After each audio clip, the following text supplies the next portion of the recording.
Warga Desa Siwarak, Kecamatan Karangreja, Kabupaten Purbalingga digegerkan dengan tragedi pembunuhan.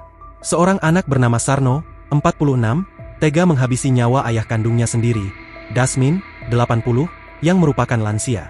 Mbah Dasmin kehilangan banyak darah hingga akhirnya meninggal dunia setelah diduga dipukul dengan benda tumpul oleh pelaku. Dasmin tewas setelah dianiaya Sarno pada Kamis, 6 November 2025. Pelaku tak lain merupakan anak kandung korban. Kapolres Purbalingga, AKBP Ahmad Akbar mengatakan peristiwa berdarah itu terjadi di rumah keduanya. Lanjut Akbar, hasil penyelidikan awal menunjukkan pelaku diduga kuat mengalami gangguan kejiwaan. Pelaku pernah menjalani perawatan di klinik kejiwaan Mustajab pada Oktober hingga Desember 2019. Ujarnya di Mapolres Purbalingga, Jumat, 7 November 2025, dikutip dari tribunjateng.com.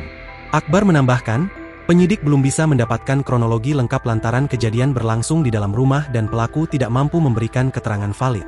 Saat kejadian, korban dan pelaku hanya berdua di rumah. Sementara dari hasil penelusuran awal, pelaku menunjukkan gejala skizofrenia kronis.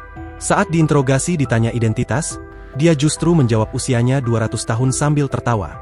Pemeriksaan terpaksa kami hentikan dan pelaku dinyatakan tidak bisa memberikan keterangan secara sadar, kata Akbar. Sarno tampak tertawa-tawa di depan polisi sambil menyatakan hal tak masuk akal. Usai menganiaya ayahnya, Sarno sempat melarikan diri ke area kebun di belakang rumah. Namun, ia akhirnya diamankan oleh warga dan diserahkan ke pihak kepolisian.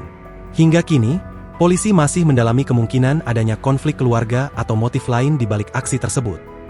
Download Tribun X sekarang, menghadirkan lokal menjadi Indonesia.